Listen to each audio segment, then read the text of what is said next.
ténèbres reculées devant l'œuvre de la croix, devant l'agneau immolé. Bien-aimés dans le Seigneur, Shalom. Je sais que nous sommes en train de traverser des situations très difficiles et pour cela nous voulons nous adresser à vous, peuple de Dieu, enfants de Dieu, à savoir que la parole de Dieu n'est pas bloquée. La parole de Dieu est toujours vivante. Et ce matin, je voudrais partager avec vous comment vivre dans la puissance de la parole de Dieu. Parce qu'à des moments pareils, les chrétiens doivent apprendre comment vivre dans la puissance de la parole de Dieu.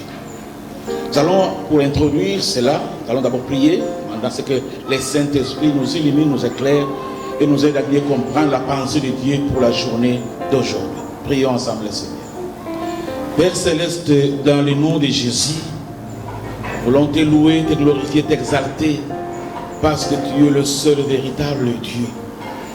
Le Dieu qui a des plans merveilleux pour chacun de nous. Nous avons besoin de l'aide du Saint-Esprit pour nous aider à comprendre ce que dit ta parole et aussi nous aider à pratiquer ta parole. Nous t'invitons, cher Saint-Esprit, sois avec nous, sois avec tous ceux qui nous écoutent. Aide chacun de nous à mieux comprendre ta parole et à mettre ta parole en pratique. Au nom de Jésus, nous avons prié. Amen. Ok, de toute façon, je vais parler de comment les chrétiens doivent vivre dans la puissance de la parole de Dieu. La Bible nous dit dans Hébreux chapitre 4, verset 12, la Bible dit, je vais lire, Hébreux 4, chapitre 4, verset 12, dit, car la parole de Dieu est vivante et efficace, plus transparente qu'une épée quelconque, à des tranchants, pénétrante jusqu'à partager âme et esprit, jointure et moelle, elle juge les sentiments et les pensées du cœur. La parole de Dieu est tellement puissante. Bien-aimés dans le Seigneur, il y a 5 choses que je voudrais partager avec vous qui nous permettra de vivre dans la puissance de la parole de Dieu. Comme chrétien, vous devez apprendre cela et à partir de maintenant, commencer à expérimenter cela pour vivre la puissance de la parole de Dieu. La parole de Dieu est tellement puissante. Je sais que dans vos maisons, vous avez des Bibles.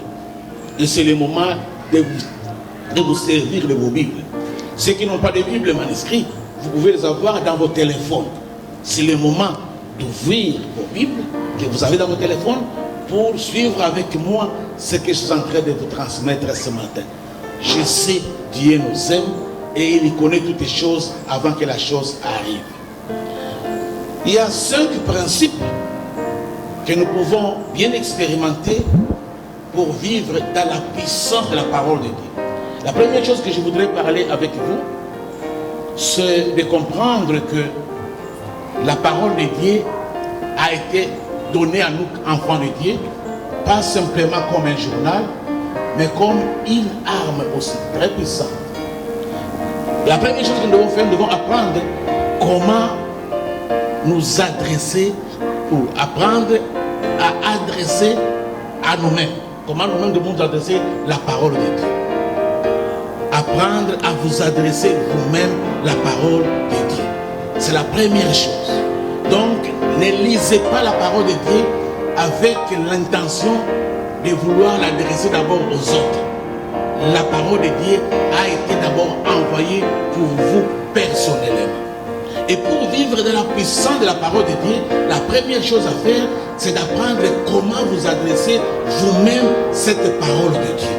Cette parole de Dieu a été adressée à vous. Mais comment vous-même, en le lisant, vous pouvez vous adresser cette parole de Dieu. Dans la Bible, nous trouvons un homme, David. Lui, il avait compris cela. Pour expérimenter la puissance de la parole de Dieu, il a compris comment s'adresser, comment adresser la parole de Dieu à lui-même. Vous lisez la parole de Dieu, les passages que vous lisez, transformez ces passages-là à des déclarations. Et ces déclarations-là, vous les appliquez, vous les proclamez pour vous-même. Si nous lisons par exemple dans Psaume 103, verset 1 à 3, ça c'était l'exemple de David. Comment lui-même, il parle à lui-même en s'adressant la parole de Dieu. Ce que la parole de Dieu dit. Comme vous, pendant des situations pareilles, parce que je vous ai demandé hier que chacun lise le psaume 91. Dans ce psaume-là, nous trouvons beaucoup de déclarations que nous pouvons transformer en des déclarations nous parlant à nous-mêmes. Nous pouvons nous adresser ce que dit la parole de Dieu là-bas. Comment on peut transformer cette parole-là, ce que Dieu a dit, en des déclarations nous concernant nous-mêmes. Nous pouvons lire d'abord ce passage-là et je vais prendre seulement quelques portions, quelques passages pour que vous puissiez, vous aussi, comme moi, vous adresser cela pendant ces temps difficiles. Nous sommes dans un temps où tout le monde est en train de trembler parce que la situation n'est pas bonne. N'est pas bonne pour les humains, mais Dieu connaît. Et Dieu sait que ses enfants doivent s'en sortir si réellement ils pouvaient respecter ce que dit la parole de Dieu.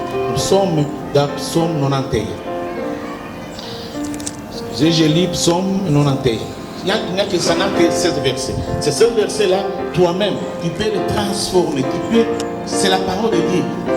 Prendre cela, t'adresser toi-même ce que dit la parole de Dieu. Nous lisons dans le nom de notre Seigneur Jésus-Christ. La Bible dit, celui qui demeure sous l'abri du Très-Haut repose à l'ombre du Tout-Puissant. Je dis à l'Éternel, mon refuge et ma forteresse, mon Dieu à qui je me confie. Car c'est lui qui te délivre du filet de l'oiseleur, de la peste et de ses ravages.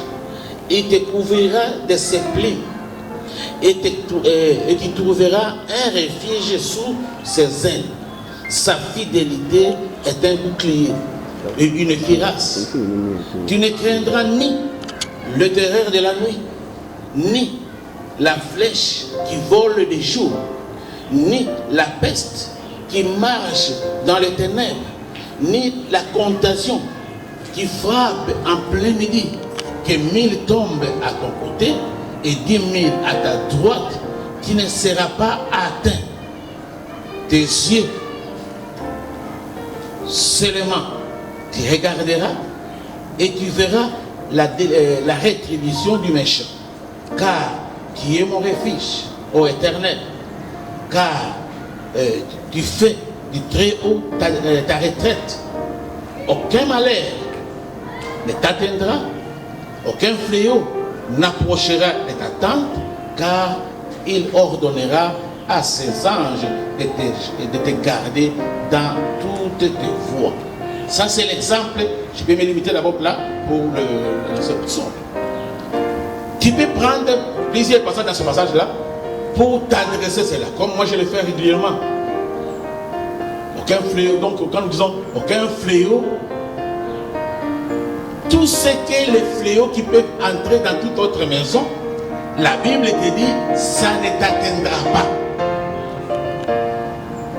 Nous disons cela souvent, parce que c'est la parole de Dieu qui le dit. Tu prends le passage de la parole de Dieu et tu le transformes à une déclaration.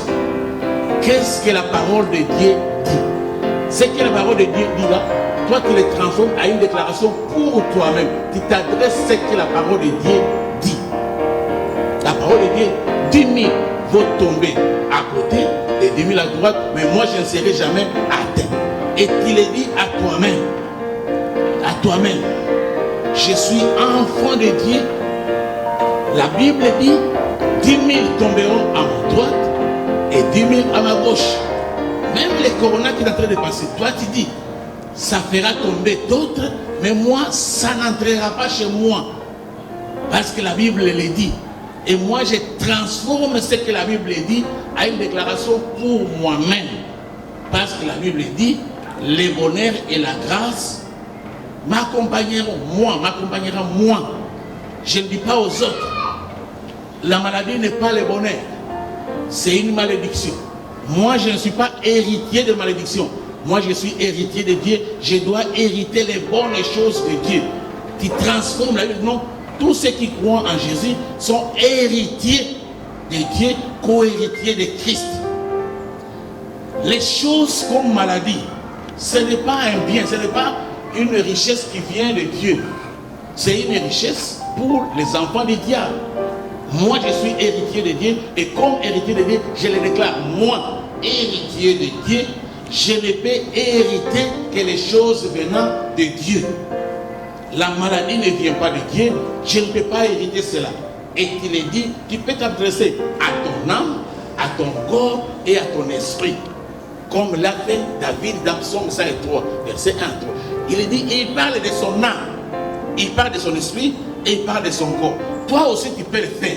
Tu peux lui dire, mon corps, toi tu n'es pas un temple pour les maladies. La Bible déclare, mon corps est le temple du Saint-Esprit. Mon corps est le temple du Saint-Esprit.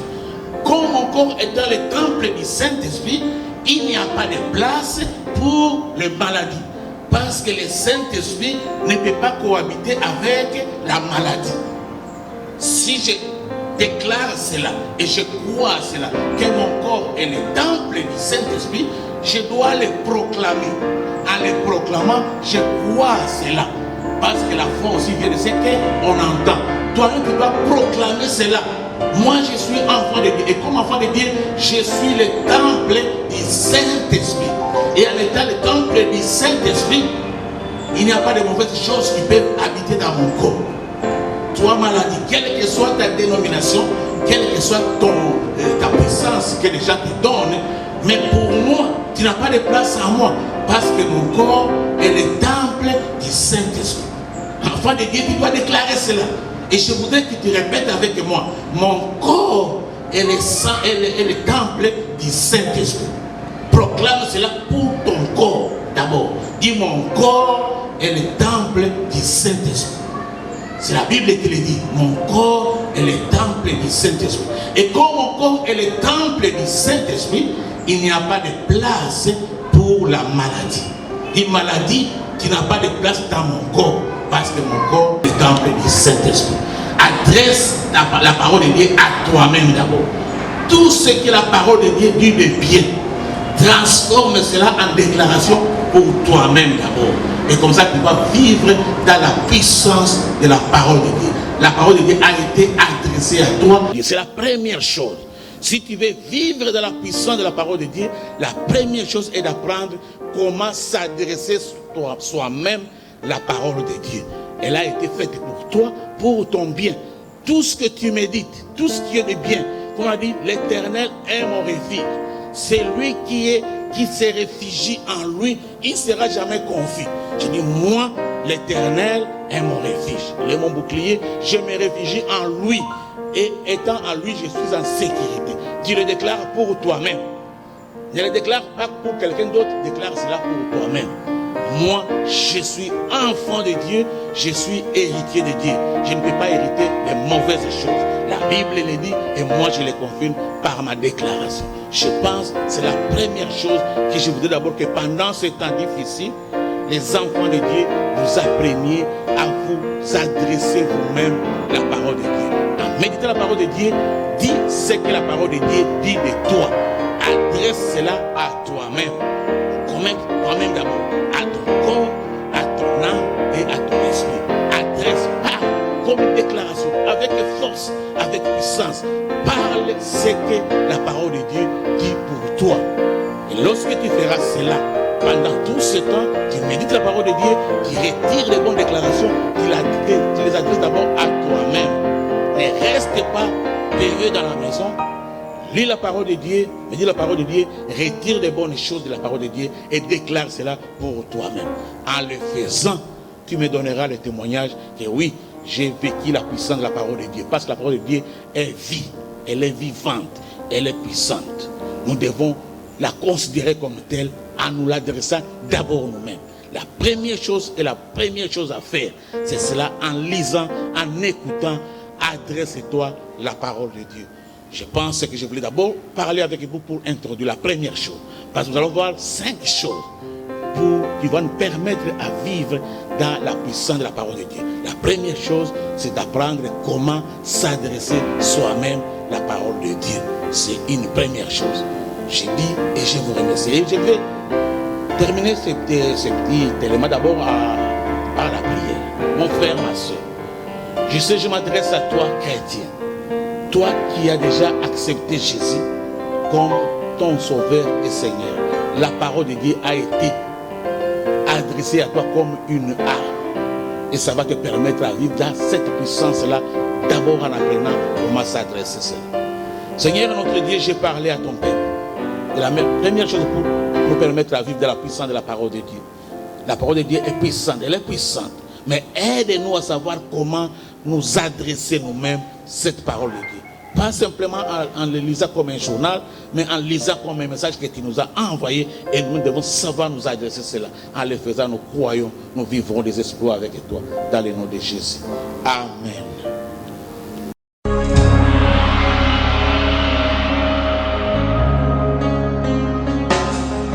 Tous les anges de sa sainteté,